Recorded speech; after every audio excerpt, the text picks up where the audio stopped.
Священный месяц поста. 1500 малоимущих семей Ингушетии получат гуманитарную помощь от республиканского Минтруда.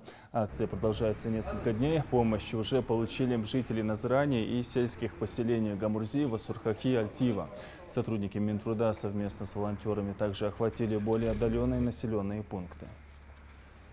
У нас семья, я вот как видите сижу, дочка, мужа тоже нету, сирота. Самое главное сахар, мука, там масло, другой. Тот, чего может. Дай Бог вам здоровья. С нами было закуплено 3000 мешков, значит, 1500 мешков сахара, 1500 мешков муки.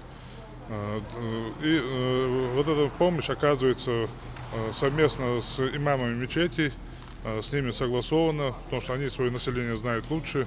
Мы привозим в каждый населенный пункт к имаму мечети вот эту помощь, и там они уже раздают.